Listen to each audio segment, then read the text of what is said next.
მივიღეთ ეგ კი, სტანდარტი ჩვენ ვახსენეთ და თქვენ ძალიან კარგად ახსენით შექმნილი მდგომარეობა. შენგელია საფეხბურთო დარტყმა იყო. კიდევ ერთხელ ვამბობ, რომ ეგ იყო იმის ბრალი, რომ სოფლიო ჩემპიონატი იყო.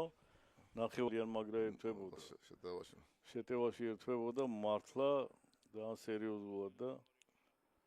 აი ახლა აქ თქვენი ჩაწოდებაა ბატონო შენგელია ხო ერთი ლეგიონერი კი ორი ლეგიონერი ყავთ მასე ცოტა მოგვიანებით აქ ყიფიანის გადაცემა ისე საფირმო საჯარიმოში და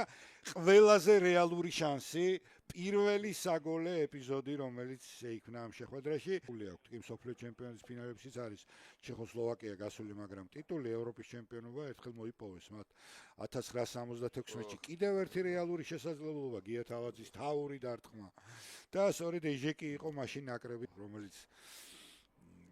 ახალი ის არის რაც გამოუშვეს ასე ვთქვათ და არის გაყიდვაში აი ასე იხსნება ანგარიში დღევანდელ შეხვედრაში თავში გამარტყა თენგის სულაქველიძე ვლადიმერ გუცაევის ჩაწოდება და თენგის სულაქველიძის ზუსტი თავური დარტყმა ასე არის ჩვენ საუბრობდით ესე იგი ვერ იტყვი ვინ რა პოზიცია ჭებო ბიჭებო გამარჯვება ბიჭებო ბევრჯერ დაიგუგუნა დინამო სტადიონმა შენგელია აქ ნახეთ რა გოლს გადაურჩნენ კარის ხაზიდან გამოიტანეს ბურთი კიდევ ერთი სრული უპირატესობაა ხო აი ასეთი უპირატესობა სერიოზულ მეტოქესთან აქ შეჩერდება შეხვედრა ვინაიდან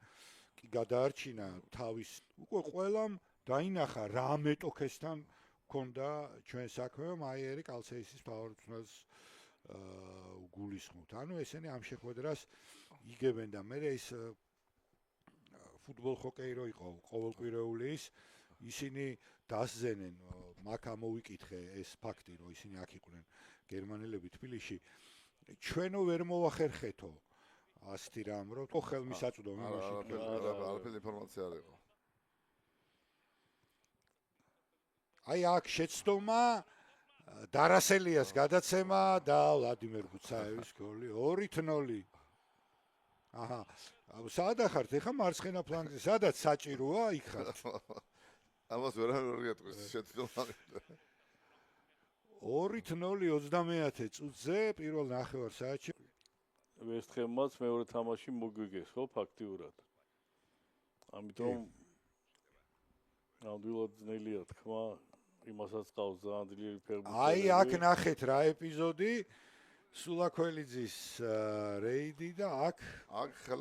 ხელოვნურმა იმას თამაშგარემ დაღუპა კი ჩაითვალა ეს გოლი მიუხედავად პროტესტისა რა საპროტესტებენ ხო ვითომ თამაშგარე იყო და სად იყო თამაშგარე არა ეს რომ პასი მიმესა თამაშგარემ მოარება იქნება ხო შეხება რომ ყოფილიყო გურთან თამაშგარეს ვიდეო კადრები აი არის 4 თამაში აი ეს ვესტჰემი ფეინორდი და ლივერპული აი ეს 4 თამაშია რომლის აი ეროვნულობის დემონსტრირების ერთ-ერთი მთავარი საშუალება იმ პერიოდში რამას შენგელია კარგ პოზიციაშია ჩაწოდება საჯარიმოში და ორმოგებულთან ერთად-ერთი მარცხის ფინალში სტანდარტია ფეინორდის სტანდარტი სახიფათოა თან რამდენი არიან საჯარიმოში ნახეთ ჩაწოდება გაბელია ახერხებს და იგერიებს მიშტებით ბუც და უთარ გაბელია ბოლო წუთებში ამ შეხვედრის ერთ-ერთი გმირია გარკვეული პაუზა ჩვენ თამაშის ჩატარება არ გვიწევს აი აქ თენგის სულაქველიძე ტოვებს მის ფარგლები დატოვებული აქვს და ტოვებს შეხვედრას ძალიან საფრთხე დარტყმა ესეც ბურთი ცდება კარს აი მე როგორ იყო თამაშის შემდეგ თქვათ რაღაც დასმე თქვენს წინააღმდეგ რამდენი ბარათი რა ვიცი გარდა პენალტებისა ეგეც რო დავთვალოთ ჩვენ რამდენი ბარათები საფრთხე დარტყმა კიდევ ერთი მოკლედ ცალკარა თამაშს ვადევნებთ ჩვენ თვალს და თან ეხა ეს რა პერიოდია ხო საბჭოთა კავშირის ჩემპიონატი საბჭოთა კავშირის თასი ევროთასები აქ აი პირველი სიგნალია აქ უკვე პირველი ანგარიშის წაგებული და ესა აგერ ჩვენთან შემდეგ 4 ჩატარებულ შეხვედრაში ფეინორდი ყოველთვის სერიოზული ძალა იყო და ასე ადვილად აქ ზაურსვანაძე კიდევ ერთი შანსი პასი გუცაევზე და აქ ან არის თამაშგარე მდგომარეობა ან არ არის კიდევ ერთი გოლია ფეინორდის კარში მაგრამ თამაშგარეა მოკლედ 3-მდე იყო ბატონო აქ თამაში არა ბატონო თემი ის პენალტი, ეს გოლი ეხა არ ვიცი, თავს ვერ დავდებ, არ იყო. გეტრები. ყოველ თამაშის შემდეგ, რომ შევდიოდით, ყავდა ერთი პიროვნება, აი აქ ოთარ გაბელიამ გადაარჩინა შევარჩინა. ერთ-ერთ. დიახ ბატონო, ძალიან საინტერესოა. ხო, რომელსაც ჩვენ